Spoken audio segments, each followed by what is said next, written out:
Hello दोस्तों, welcome back to our channel Study IQ judiciary. दोस्तों, जैसा कि आप सभी को पता है कि हम एक मुस्लिम लॉ की सीरीज कर रहे हैं और मुस्लिम लॉ की सीरीज में आज लेक्चर नंबर 11 है।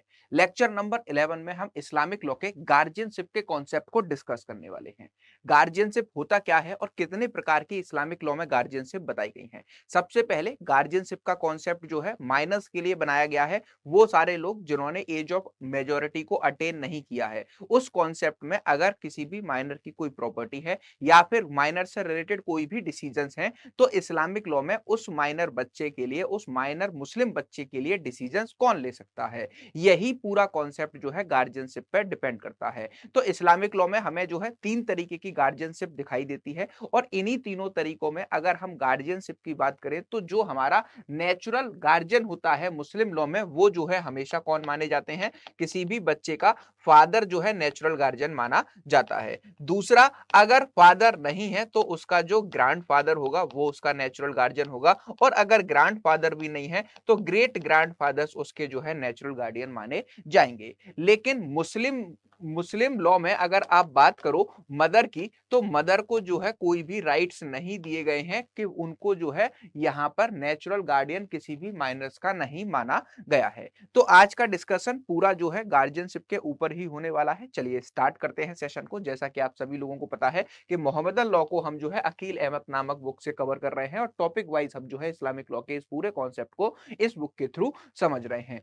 अगर आपको इस सेशन की पीडीएफ चाहिए या फिर इस्लामिक लॉ से रिलेटेड आपके मन में कोई भी डाउट आ रहा है क्लासेस को देखने के बाद में, तो आप मुझे अपूर्व शर्मा ऑफिशियल इस टेलीग्राम ग्रुप पर जो है ज्वाइन कर सकते हैं और यहाँ पर अपने सारे सवाल पूछ सकते हैं। जो भी क्लासेस का कंटेंट मैं आपको यहाँ पर पढ़ाता हूँ या फिर कोई भी टॉपिक हम क्लियर करते हैं, उसके डिटेल नोट्स आपको इस चैनल पर प्रोवाइड कर दिए जाते हैं। तो टेलीग्राम ग्रुप अपूर्व शर्मा ऑफिशियल पर आप वहां से कलेक्ट कर सकते हैं। लॉ से रिलेटेड अगर आपका कोई भी सवाल है, अगर आप मुझसे कोई भी अदर लॉ के रिस्पेक्ट में भी सवाल पूछना चाहते हैं, तो अपूर्व शर्मा 252 के इस पर्सनल इंस्टा अकाउंट पर मुझसे कोई भी सवाल पूछा जा सकता है। Study IQ judiciary life foundation batch 3 जो कि हमारा 31 जुलाई से स्टार्ट होने वाला है, वो सारे स्टूडेंट्स जो कि सिविल जज जूनियर डिवीजन 2023, 24 या 25 में बनने की सोच रहे हैं, उनके लिए गोल्डन अपॉर्चुनिटी है कि P2I बैच को ज्वाइन कर सकते हैं। इस बैच में आपको 1100 से ज्यादा घंटे की लाइव क्लासेस देखने को मिलेगी। इसमें आपको प्रीलिम्स, मेंस और इंटरव्यू के पूरे प्रोस्पेक्टिव से सारी तैयारियां कराई जाती हैं।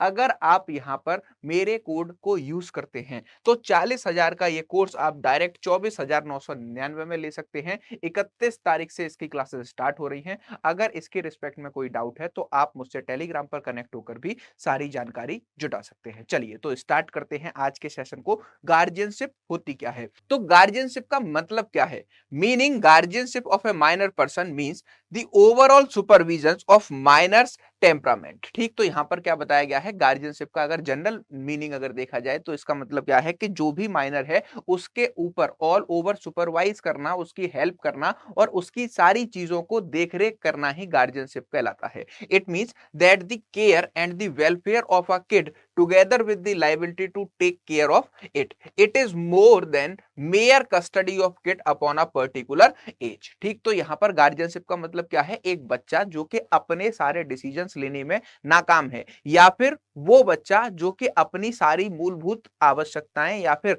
मूलभूत चीजें भी नहीं कर सकता, उसके लिए उसको जरूरत होती है किसी भी गार्जियन की जो कि उसको till the age of majority सारे डिसीजंस लेता है, प्लस उसको ग्रो करने में भी मदद करता है। कोई भी 2 या 3 साल का बच्चा है तो वो सारी चीजें अपने आप नहीं कर सकता, खाना नहीं खा सकता, चलना नहीं सीख सकता। तो इन सब चीजों को देखने करने के लिए हर एक प्रोस्पेक्टिव से उसको एक गार्जियन की जरूरत होती है। The term guardian is defined in the guardian and ward act as a person having the care of a person of minor or his property or of both his person and his property. ठीक, तो अगर हम general sense में देखें तो guardian and ward act के according देखा जाए तो जो गार्जियन की डेफिनेशन दी गई है उसमें बताया गया है कि वो सारे बच्चे जिनको की केयर और प्रोटेक्शन की जरूरत है, उनके लिए कोई भी व्यक्ति क्या कर सकता है? उस माइनर की प्रॉपर्टी के लिए या फिर उसको जो है उस माइनर को हेल्प करने के लिए या दोनों ही काम को करने के लिए उसके लिए गार्जियन अपॉइंट किया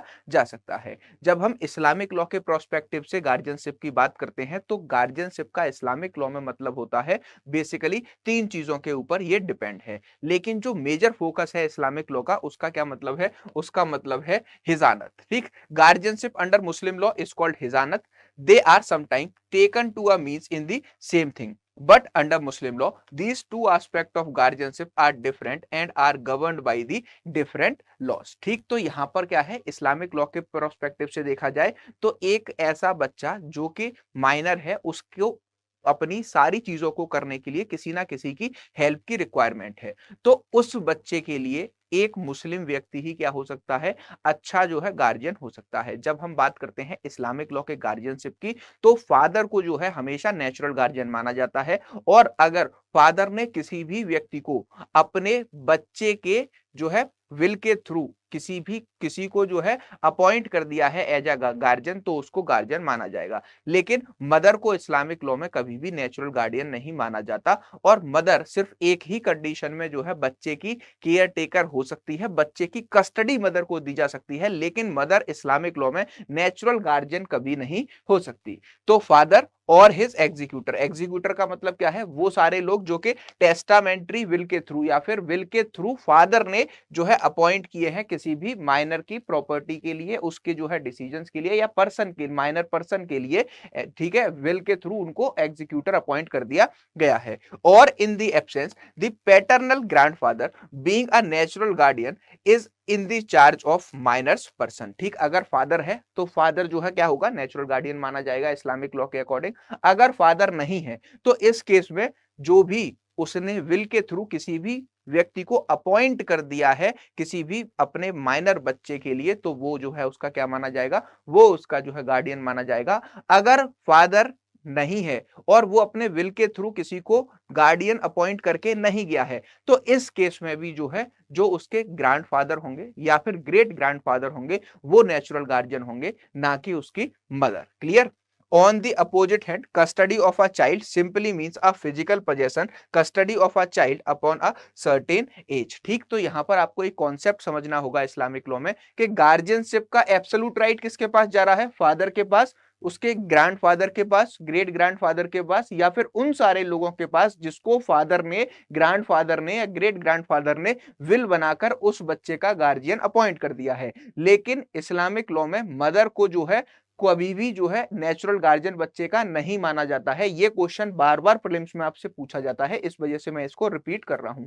मदर को सिर्फ और सिर्फ कस्टडी दी जा सकती है बच्चों की, और किस केस में वो कस्टडी दी जाएगी उसको भी हम डिटेल में डिस्कस करेंगे। Although the mother is not a natural guardian of a child under the Muslim law, she has a right to custody of the child until the child attain a specific age. तो mother को सिर्फ और सिर्फ मुस्लिम law में क्या माना गया है, सिर्फ और सिर्फ जो है कस्टोडियल जो है पेरेंट माना गया है, उसको जो है बच्चे की कस्टडी दी जा सकती है एक स्पेसिफिक एज तक। जब हम सुन्नीस की बात करते हैं तो हमें देखने को मिलता है कि अगर 7 साल से कम उम्र का बच्चा है तो उस बच्चे की कस्टडी, उस बॉय की कस्टडी जो है मदर को दे दी जाएगी। अगर वो जो है सुन्नी फीमेल माइनर है तो जब तक वो एज ऑफ प्यूबर्टी को अटेन नहीं कर लेती गर्ल, तब तक वो जो है मदर के साथ उसकी कस्टडी में रह सकती है। सिया लॉज के अकॉर्डिंग अगर देखा जाए तो 2 साल तक के जो भी बॉयज होते हैं उनको जो है मदर की कस्टडी में रखा जाता है। और फीमेल की अगर बात की जाए तो सिया फीमेल जो भी 7 साल तक की लड़कियां होंगी उनको मदर की कस्टडी में रखा जा सकता है। जब काइंड ऑफ गार्जियनशिप की बात होती है तो इस्लामिक लॉ में मैंने आपको बताया था स्टार्टिंग में ही 3 तरह की गार्जियनशिप देखने को मिलती है। पहली होती है गार्जियनशिप इज इन मैरिज, जिसको हम जबर बोलते हैं। दूसरी होती है guardianship of body of minor, जिसको हम हिजानत बोलते हैं। तीसरी होती है गार्जियनशिप ऑफ प्रॉपर्टी, जिसको हम वलीयत ए माल बोलते हैं। क्लियर? तो यहां पर आपको देखने को मिल रहा है कि 3 तरह की गार्जियनशिप होती है, और जो बॉडी ऑफ माइनर की गार्जियन जिसे हम हिजानत बोलते हैं, इसमें मदर को जो है क्या माना गया है, मदर को कस्टोडियल जो है क्या, कस्टोडियल पेरेंट या कस्टोडियल गार्जियन आप बोल सकते हो। लेकिन जब इस्लामिक लॉ के प्रोस्पेक्टिव से गार्जियनशिप की बात आती है तो एब्सोल्यूट राइट जो है फादर के पास है कि वो जो है नेचुरल गार्जियन माना जाएगा। अब एक एक करके इन तीनों ही जो है क्या तीनों ही टाइप्स ऑफ गार्जियनशिप को हम डिस्कस करेंगे। उससे पहले आपको यहाँ पर टेस्टामेंट्री गार्जियंस के कॉन्सेप्ट को समझना होगा, क्योंकि बार बार एक वर्ड आपके सामने आएगा कि टेस्टामेंट्री गार्जियन फादर के थ्रू अपॉइंट कर दिए गए हैं, वो भी जो है क्या माने जाएंगे, गार्जियन बच्चे के माने जाएंगे। तो टेस्टामेंट्री गार्जियन क्या होता है? टेस्टामेंट्री गार्जियन वो गार्जियन होते हैं जो कि natural guardian of minor child के ने अपॉइंट कर दिया है किसी भी व्यक्ति को विल के थ्रू, तो वो सारे लोग जो है टेस्टामेंट्री गार्जियन कहलाएंगे। इसका मतलब एक माइनर बच्चे का जो नेचुरल गार्जियन है मुस्लिम लॉ में वो कौन है? फादर। फादर नहीं है तो उसके ग्रैंडफादर, ग्रैंडफादर नहीं है तो ग्रेट ग्रैंडफादर। उनकी एक एग्जॉस्टिव लिस्ट है, वो भी मैं अभी आपको एक एक करके यहाँ पर बताऊंगा। तो इस केस में जो भी उसके नेचुरल गार्जियन अवेलेबल हैं, उन्होंने विल के थ्रू किसी भी थर्ड पर्सन को उस बच्चे का नेचुरल गार्जियन अपॉइंट कर दिया है, वो सारे लोग क्या कहलाते हैं? टेस्टामेंट्री गार्जियन कहलाते हैं। क्लियर? तो a testamentary guardian can be defined as a guardian appointed by a will can be made by the father only, and in absence of father and his executor the paternal grandfather can do so। ठीक, तो यहां पर क्या बताया गया कि will testamentary guardian कौन होंगे? जो विल के थ्रू फादर ने अपॉइंट किए हैं। अगर फादर नहीं है तो इस केस में उनका अपॉइंटमेंट किसके द्वारा किया गया है? फादर एग्जीक्यूटर, जो कि एग्जीक्यूटर है फादर के द्वारा विल के थ्रू अपॉइंट किया गया है, वो बताएगा कि कौन अगला होगा। या फिर अगर वो भी नहीं है तो ग्रेट ग्रैंडफादर जो मतलब ग्रैंडफादर होंगे, पेरेंटल ग्रैंडफादर होंगे, वो जो है क्या कर सकते हैं? वो जो है यहां पर गार्जियन को, टेस्टामेंट्री गार्जियन को अपॉइंट कर सकते हैं। Clear? Both schools of Siya and Sunni approved this. ठीक, दोनों ही जो है सिया और सुन्नी जो है इस कॉन्सेप्ट को क्या करते हैं? अप्रूव करते हैं। But in the both school a mother has no right to appoint a testamentary guardian. ठीक, तो यहां पर क्या बताया गया है? दोनों ही स्कूल्स में ये जो है टेस्टामेंट्री गार्जियन के कॉन्सेप्ट को जो है अप्रूवल मिला है, लेकिन मदर के पास कोई भी अधिकार नहीं है कि वो जो है क्या कर सके, किसी भी अपने माइनर बच्चे के लिए टेस्टामेंट्री गार्जियन को अपॉइंट कर सके। क्योंकि इस्लामिक लॉ का कॉन्सेप्ट क्या कह रहा है कि मदर तो नेचुरल गार्जियन है ही नहीं, तो वो बच्चे के लिए किसी टेस्टामेंट्री गार्जियन को कैसे अपॉइंट कर सकती है। क्लियर हुई इतनी बात? In Shia school a non Muslim can not be appointed as a testamentary guardian. जब हम सियाज की बात करते हैं तो सुन्नीज में ऐसा हो सकता है कि जो उसका नेचुरल गार्जियन है किसी भी नॉन मुस्लिम को जो है क्या कर दे, बच्चे का विल के थ्रू टेस्टामेंट्री गार्जियन अपॉइंट करते, और वो गार्जियन जो है क्या माना जाएगा?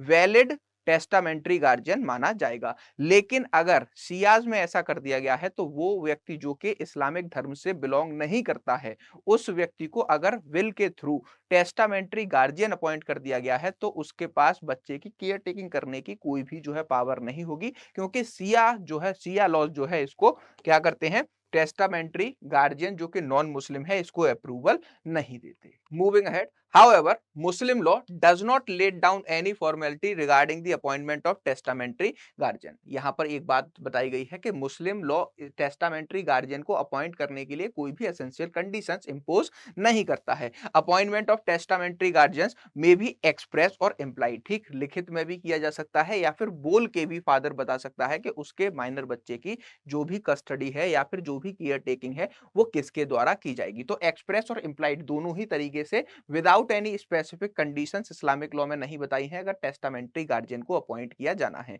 तो दो कंडीशन है। पहली कंडीशन है when she is appointed as a executrix by a child's father in his will. तो जो फादर है, जो नेचुरल गार्डियन है किसी भी मुस्लिम बच्चे का, वो जो है क्या करे, अपनी विल बनाकर जो है उसको as a testamentary guardian appoint कर दे। तो इस केस में जो है उसको जो है क्या किया जा सकता है? टेस्टामेंट्री गार्जियन माना जा सकता है। दूसरा, it is about her own property will devolve after her death to her child. ठीक, तो इन दोनों ही कंडीशन में क्या किया जाएगा? मुस्लिम वुमेन को टेस्टामेंट्री गार्जियन अपॉइंट किया जा सकता है फादर के द्वारा। क्लियर? चलिए अब स्टार्ट करते हैं हम जो है गार्जियनशिप के काइंड को और एक एक करके इनका डिटेल डिस्कशन करते हैं।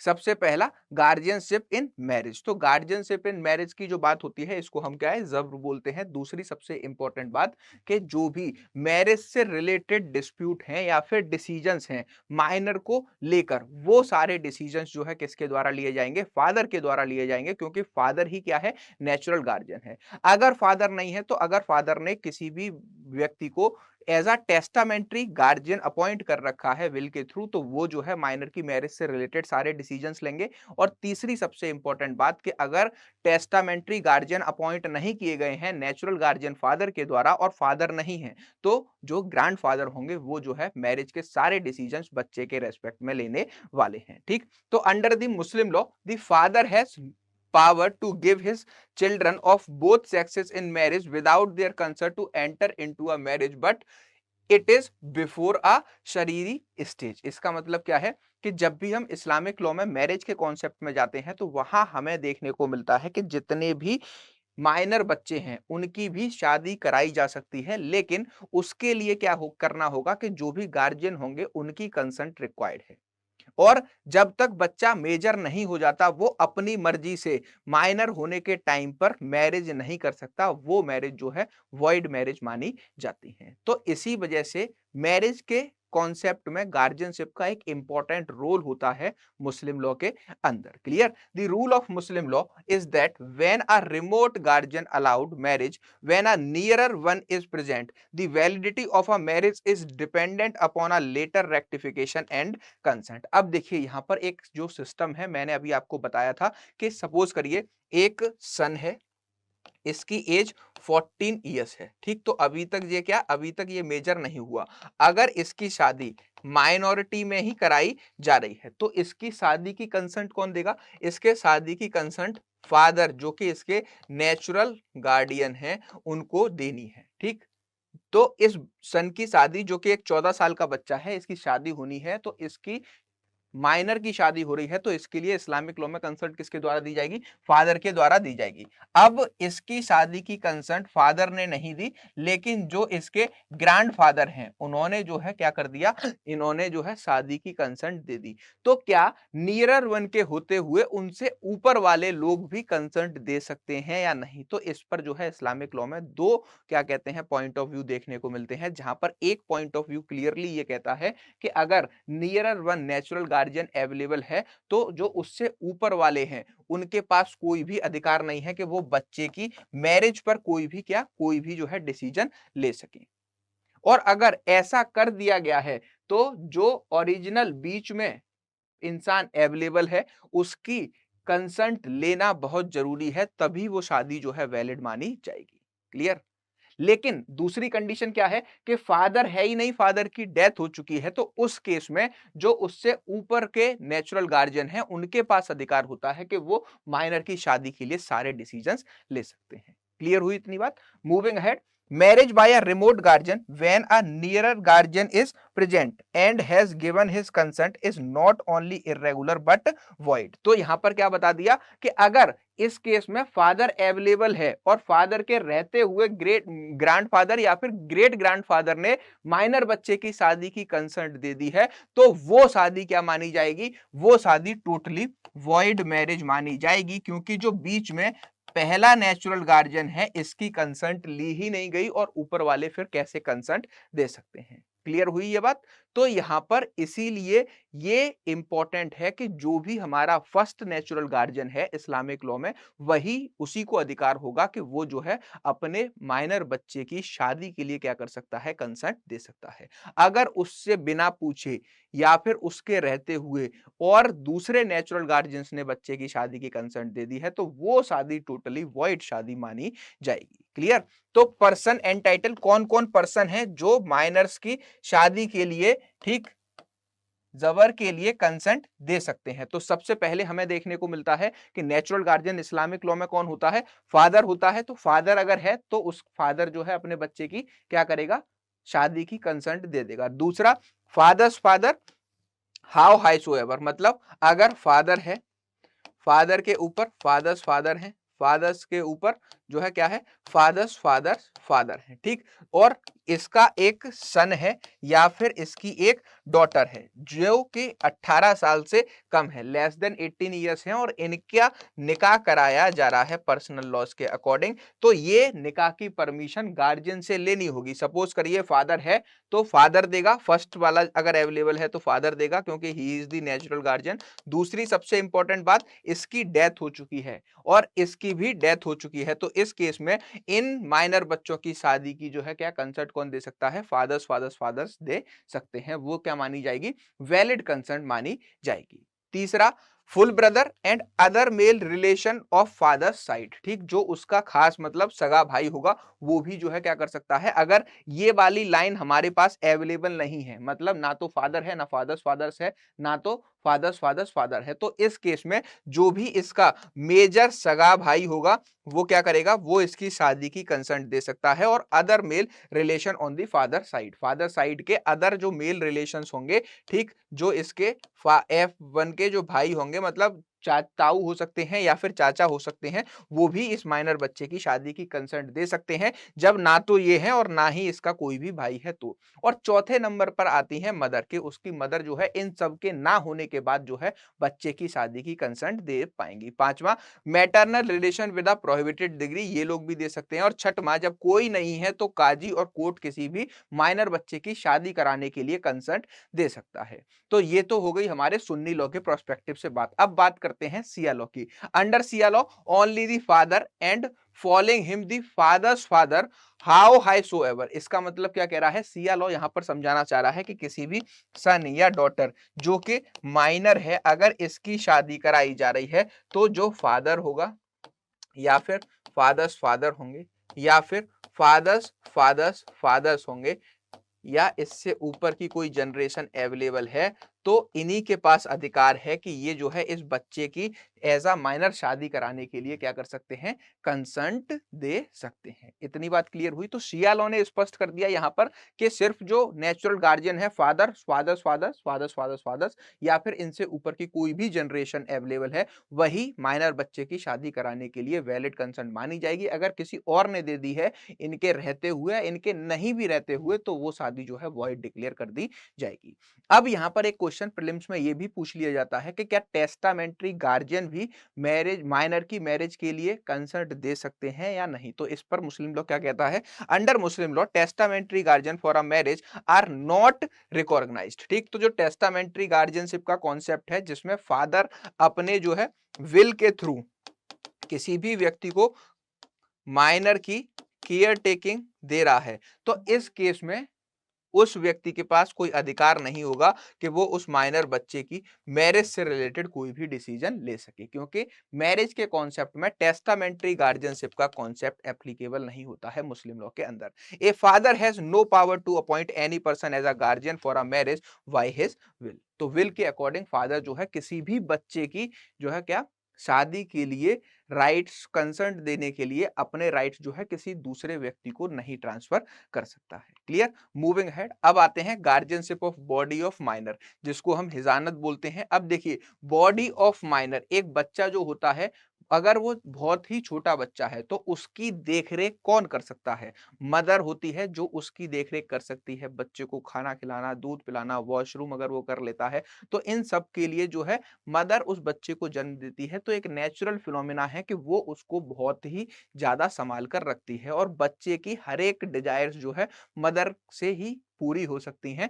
तो इसी वजह से अगर हम किसी भी माइनर बच्चे की बॉडी की कस्टडी की बात करें, जिसको हम जो है हिजानत बोलते हैं, वो जो है क्या सिर्फ और सिर्फ मदर को दी जाती है फॉर अ स्टार्टिंग पीरियड के लिए। लेकिन इन सारे बच्चों के जिनकी कस्टडी मदर को दे दी गई है उस बच्चे को पालने के लिए, परवरिश करने के लिए, वो सिर्फ कस्टोडियल गार्जियन ही कहलाएंगी। इनके भी जो इस्लामिक लॉ के अकॉर्डिंग फादर क्या होंगे, नेचुरल गार्जियन कहलाएंगे। तो जब हम सुन्नी लॉ की बात करते हैं तो सुन्नी लॉ के प्रोस्पेक्टिव से देखा जाए तो ऐसे सारे बच्चे जिनकी एज 8-7 साल से कम है, तो जितने भी मेल बच्चे हैं, मतलब जितने भी सन हैं किसी भी मुस्लिम के, वो उनकी उम्र अगर 7 साल तक कंप्लीट नहीं हुई है तो उसकी कस्टडी किसको दी जा सकती है, उसकी मदर को दी जा सकती है। और 7 साल तक मदर उसकी एज अ कस्टोडियल गार्जियन काम करते रहेंगे। क्लियर। दूसरा बताया गया है कि अगर डॉटर की बात करें तो जब तक डॉटर अपनी प्यूबर्टी की एज को अटेन नहीं कर लेती है, सुन्नी लॉ उस बच्चे को अलाउ करता है कि उसकी कस्टडी उसकी मदर के पास रहे। अगर हम सिया लॉज की बात करते हैं तो सिया लॉज में 2 साल तक का अगर सन होगा तो उसकी कस्टडी मदर को दी जा सकती है। बहुत ही छोटा बच्चा होगा, दूध पिलाना, नहलाना, धुलाना, सारे काम जो है मदर की जो है कस्टडी में ही उसके अच्छी तरीके से हो सकते हैं। इसी वजह से 2 साल तक के सन को सिया लॉ से अगर वो बिलोंग करता है तो मदर को कस्टडी दी जा सकती है। और अगर फीमेल है तो उसकी, अगर डॉटर है किसी भी मुस्लिम की, तो उसकी at the age of 7 years तक मदर को जो है कस्टडी दी जा सकती है। ये सिर्फ कस्टडी की बात हो रही है। अगर इस्लामिक लॉ से प्रोस्पेक्टिव से इनके नेचुरल गार्जियंस आपसे पूछ लिए जाते हैं तो वो कौन होंगे? फादर ही नेचुरल गार्जियन होगा। मदर तो सिर्फ जो है कस्टोडियल गार्जियन मानी जाती है। In the absence of mother under the Hanafi school custody belongs to, यहां पर क्या कह रहे हैं? हनीफी स्कूल क्या है? सुन्नी लॉ का एक सेक्ट है। यहां पर बताया गया है कि अगर सुन्नी लॉ के अकॉर्डिंग मदर अवेलेबल नहीं है तो उस केस में मदर के जगह पर किसी भी माइनर बच्चे की, जो कि सुन्नी लॉ से या फिर हनीफी स्कूल से बिलोंग करता है, उसकी कस्टडी किसको दी जा सकती है? तो मदर नहीं है तो मदर्स को दी जा सकती है, मतलब उसकी नानी को दी जा सकती है। दूसरा, फादर्स मदर को दी जा सकती है, उसकी दादी को दी जा सकती है। उस बच्चे की कोई सगी बहन है तो फुल सिस्टर को दी जा सकती है। सौतेली बहन है, यूट्रेन सिस्टर को दी जा सकती है। कॉन्जिक्वाइन सिस्टर्स को दी जा सकती है। Moving head, full sister daughter, अगर कोई उसकी फुल सिस्टर है, उसकी डॉटर है, उसको दी जा सकती है।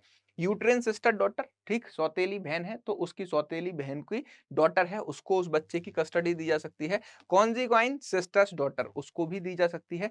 मैटरनल आंट, ठीक, तो मैटरनल आंट जो भी उसकी मौसी होंगी, मौसी को भी, अगर देखिए अब सबसे पहले ये प्रेफरेंशियल ट्रीटमेंट है। प्रेफरेंस ऐसा नहीं है कि इनमें से किसी को भी उठाकर दी जाएगी। डायरेक्ट मौसी आकर किसी भी बच्चे की कस्टडी नहीं मांग सकती। सबसे पहले मदर को मिलेगी। मदर नहीं है तो मदर्स नानी को, दादी को, फुल सिस्टर को, यूट्रेन सिस्टर को, कॉन्जिक्वाइन सिस्टर को। अगर ये नहीं होंगे तो ये जो है कस्टडी नीचे चली जाएगी, तो फुल सिस्टर्स डॉटर को मिल सकती है। अगर ये भी नहीं है, यूट्रेन सिस्टर्स डॉटर को मिल सकती है। ये भी नहीं है, इनको मिल सकती है। फिर उसके बाद मौसी का नंबर आएंगे जब ऊपर के ये सारे लोग नहीं होंगे, तब जो है क्या, मैटरनल आंट को मिल सकती है, तो जो है मौसी को मिल जाएगी। और अगर मैटरनल आंट भी नहीं है तो पैटर्नल आंट, मतलब बुआ को उस बच्चे की कस्टडी दे दी जाएगी। क्लियर हुआ? However, the right of hizanat of the mother and the other female relation is lost if she lead an immoral life। अब यहां पर क्या कह रहे हैं कि जो हिजानत का राइट है, किसी भी बच्चे की कस्टडी रखने का राइट है, वो जो है कब तक किसी भी मदर या फिर जितने भी ऊपर लिखे हुए ये सारे नाम हैं इनके पास रह सकते हैं, जब तक वो जो है क्या, कोई भी इमोरल लाइफ को व्यतीत नहीं कर रही है। Neglect to take proper care of the child, या फिर अगर उसने नेग्लेक्ट, बच्चे की जो केयरिंग है उसमें कोई भी नेग्लिजेंस किया है या बच्चे को प्रॉपर केयर नहीं कर रही है, तो इस केस में भी क्या किया जा सकता है? इस केस में भी बच्चे की कस्टडी उससे ली जा सकती है। तीसरा, marry a person not related to child within the prohibited degree, या फिर उसकी मदर ने या जिसके पास भी इन सारी महिलाओं में से जिसको भी कस्टडी दी गई है, उसने ऐसे किसी व्यक्ति से शादी कर ली है जो कि प्रोहिबिटेड डिग्री में नहीं है। चौथा, if during subsistence of marriage he goes and resides a distance from the father's place, ठीक, अब वो क्या करती है, फादर्स के प्लेस से इतनी दूर जाके रहने लगती है कि उससे जो है फादर की केयर टेकिंग वहां पर नहीं रहे, तो इस केस में भी मदर से जो है कस्टडी वापस ली जा सकती है। अब जब हम बात करते हैं कस्टडी की, तो यहाँ पर फादर को क्या माना जाता है? ठीक, तो यहाँ पर फादर को डिफेक्टो गार्जियन माना जाता है। Father is a de facto guardian of son over the age of 7 years under the Hanifi school and 2 years under the Shia school, and unmarried daughter over the age of 7 years under the Shia school and who is attaining the age of puberty under the Hanifi law। ठीक, तो यहाँ पर father जब तक ये custody किसके पास रहेगी, mother के पास रहेगी या मदर के किसी भी रिलेटिव के पास रहेगी, किसी भी माइनर बच्चे की कस्टडी, तब तक फादर को क्या माना जाएगा, डिफेक्टो गार्जियन ट्रीट किया जाएगा। क्लियर? मूविंग अहेड, अब हम बात करते हैं तीसरे टाइप की गार्जियनशिप की, जो क्या है, गार्जियनशिप ऑफ प्रॉपर्टी। तो गार्जियनशिप ऑफ प्रॉपर्टी की अगर बात करें तो इसको वलीयत माल बोला जाता है। इसका मतलब एक माइनर जिसके पास कोई भी मूवेबल प्रॉपर्टी है या फिर इमूवेबल प्रॉपर्टी है, तो उस प्रॉपर्टी की केयर टेकिंग करने के लिए किसी भी व्यक्ति को उसका जो है गार्जियन अपॉइंट किया जाता है। तो ये गार्जियन किसके द्वारा अपॉइंट किए जाते हैं, और इन गार्जियन का काम होता है कि जो भी बच्चे की प्रॉपर्टी है उसकी केयर टेकिंग करना, जब तक कि वो मेजर नहीं हो जाता। If a minor owns movable and immovable property, a guardian is necessary to manage। एक गार्जियन होना चाहिए जो उसकी मूवेबल और इमूवेबल प्रॉपर्टी को मैनेज करे। ठीक, the guardianship of a property of minor may be classified as a following. अगर हम guardianship of property of minor की बात करें तो इसको हम जो है तीन तरीके की कैटेगरी में डिफरेंशिएट करते हैं। Legal and the natural guardian, that is called de jure guardianship, दूसरा गार्जियन अपॉइंटेड बाय कोर्ट, तीसरा डिफेक्टो गार्जियन। क्लियर हुई इतनी बात? तो अगर हम किसी भी माइनर की प्रॉपर्टी के रिस्पेक्ट में बात कर रहे हैं तो माइनर की प्रॉपर्टी के रिस्पेक्ट में अगर किसी भी माइनर की प्रॉपर्टी की केयर टेकिंग के लिए किसी भी इंसान को एज अ गार्जियन अपॉइंट किया जा रहा है तो उसको हम क्या बोलते हैं? वलीयते माल बोलते हैं। और इन सारे लोगों का काम है कि ये क्या करेंगे? माइनर की मूवेबल और इमूवेबल प्रॉपर्टी की केयर टेकिंग करेंगे और उसको अपने पर्सनल बेनिफिट के लिए कभी भी यूज नहीं किया जा सकता। एक एक करके इन तीनों पॉइंट को डिस्कस कर लेते हैं। Legal and the natural guardian, order of a person entitle to a guardianship of a property of minor. सबसे पहले कौन होगा? फादर होगा। फादर जो है क्या होगा? नेचुरल गार्डियन माना जाएगा क्योंकि ये क्या है? डिजूरे गार्जियनशिप के अंदर वो नेचुरल गार्डियन है। दूसरा, अगर फादर ने किसी भी बच्चे के अपने बच्चे की प्रॉपर्टी के लिए किसी को टेस्टामेंट्री गार्जियन बना दिया है, मतलब विल के थ्रू जो है उसका गार्जियन बना दिया है, तो वो सारे लोग। तीसरा, अगर ये दोनों ही नहीं है, ना तो फादर है ना ये है, तो फादर्स फादर होंगे। चौथा, अगर ये भी नहीं है तो अगर कोई भी एग्जीक्यूटर बनाया गया है फादर्स फादर के द्वारा तो क्या माना जाएगा? वो उस माइनर के बच्चे की प्रॉपर्टी का गार्जियन माना जाएगा या केयर टेकर माना जाएगा। But the mother, brother and the uncle etcetera are not entitled to be a legal guardian of a property of minor. ना तो मदर, ना ब्रदर, अंकल, ये सारे लोग जो है उस माइनर की प्रॉपर्टी के गार्जियन नहीं बन सकते हैं किसी भी तरीके से। अगर इनको विल के थ्रू या तो फादर ने या फिर ग्रांड वो फादर्स फादर ने अपॉइंट कर दिया है तब तो इनको माना जाएगा। जर्नल सेंस में इनको कभी भी जो है क्या नहीं माना जाएगा? इनको कभी भी जो है नेचुरल गार्जियन ऑफ माइनर की प्रॉपर्टी के लिए कभी अपॉइंट नहीं किया जा सकता। क्लियर? दूसरा, guardian appointed by court. Guardian appointed by court का रोल कब आता है? जब हमारे नेचुरल गार्डियन नहीं है और नेचुरल गार्डियन के द्वारा किसी को टेस्टामेंट्री गार्जियन भी नहीं अपॉइंट किया गया है विल के थ्रू, तो इस केस में उस किसी भी माइनर बच्चे की मूवेबल और इमूवेबल प्रॉपर्टी के लिए कोर्ट क्या करती है? एक गार्जियन अपॉइंट कर देती है और उस गार्जियन के ऊपर यह रिस्पॉन्सिबिलिटी लगाती है कि जब तक ये बच्चा मेजर नहीं हो जाता आप इसकी प्रॉपर्टी से रिलेटेड सारे decision for the welfare of child लेते रहेंगे। तो वो सारे लोग जो कि कोर्ट के द्वारा किसी भी बच्चे की मूवेबल और इमूवेबल प्रॉपर्टी के लिए अपॉइंट किए जाते हैं उनको जो है क्या? उनको गार्डियन अपॉइंटेड बाय कोर्ट बोला जाता है। तीसरे होते हैं डिफेक्टो गार्जियन। डिफेक्टो गार्जियन ना तो ये नेचुरल गार्डियन है ना ही कोर्ट के द्वारा इनको अपॉइंट किया गया है। तो ये कौन से गार्जियन हैं? ये वो सारे पर्सन हैं जो कि किसी भी माइनर की प्रॉपर्टी की या बच्चे की देखरेख कर रहे हैं। इनको कोई भी लीगल राइट नहीं है कि वो जो है बच्चे की प्रॉपर्टी को अपने लिए कभी भी इस्तेमाल कर सकें। A de facto guardian is a person who is neither a legal guardian nor a testamentary guardian और the statutory guardian but has himself assured the custody and the care of the child. खुद से वो बच्चे की परवरिश कर रहा है क्योंकि उसको पता है कि बच्चा जो है क्या है? बच्चा पूरी तरीके से अपनी प्रॉपर्टी की ना तो देखरेख कर सकता है और ना ही कोई दूसरी उसके पास ऑप्शन है। तो वो खुद से ही ये सारे काम कर रहा है तो उन सबको क्या बोला जाता है? डिफेक्टो गार्जियन बोला जाता है। क्लियर हुई इतनी बात? मूविंग अहेड, अगर हम बात करें एक और यहां पर इस्लामिक लॉ में कॉन्सेप्ट देखने को मिलता है, इसको हम मुहर्रिम या फिर महरम बोलते हैं। ये कौन सी कस्टडी होती है? ये इस कस्टडी का मतलब है कि ऐसे सारे मुस्लिम माइनर बच्चे जिनकी कस्टडी कुछ लोगों को नहीं दी जा सकती। क्यों नहीं दी जा सकती? क्योंकि वो उनसे शादी कर सकते हैं और वो प्रोहिबिटेड डिग्रीज में नहीं आते। तो अगर किसी भी बच्चे को उनको दे दिया जाएगा तो हो सकता है बच्चे का वो मिसयूज कर लें या फिर कोई गलत इस्तेमाल कर लें। तो ऐसे सारे कस्टडी जो कि एक व्यक्ति को कभी नहीं दी जाएगी जो किसी भी प्रोहिबिटेड डिग्रीज के अंदर नहीं आ रहा है, उसको जो है हम महरम और मुहरिम बोल सकते हैं। क्लियर?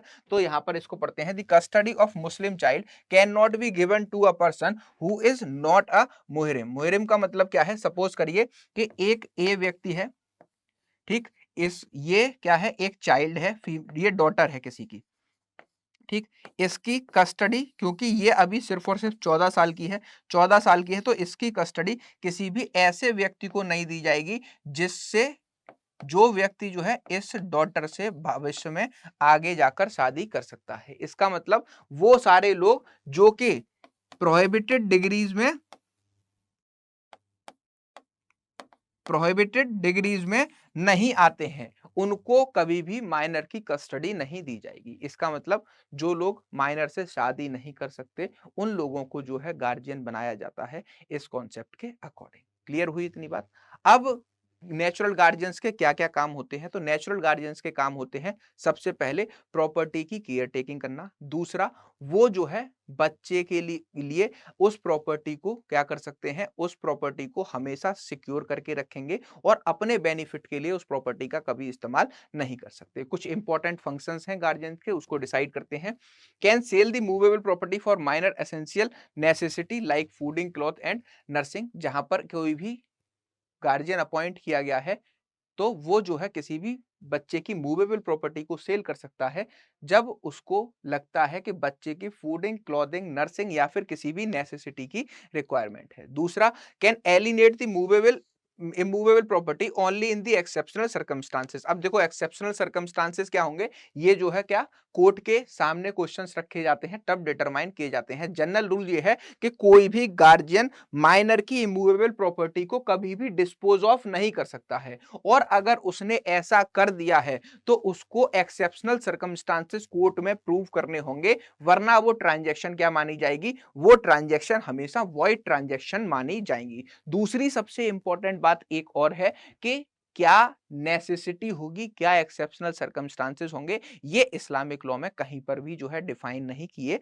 गए हैं। या फिर ऐसे सारे ट्रांजैक्शन जो कि किसी भी गार्जियन ने इमूवेबल प्रॉपर्टी को सेल कर दिया है अपने पर्पस के लिए या फिर किसी भी अदर फ्रॉडुलेंट पर्पस के लिए, तो वो सारे ट्रांजैक्शंस जो है वॉइड ट्रांजैक्शन माने जाएंगे और माइनर जिसकी वो प्रॉपर्टी थी उसको पूरा अधिकार होगा कि वो ऐसे ट्रांजैक्शंस को क्या कर सकता है, मेजर होने के बाद रेक्टिफाई कर सकता है। तीसरा, can lease a property for benefits needs of a minor but duration of lease can not be more than the duration of minority. अब यहां पर क्या है कि वो कोई भी नेचुरल गार्जियन उस प्रॉपर्टी को जो है लीज पर दे सकता है, उसको मोर्टगेज कर सकता है।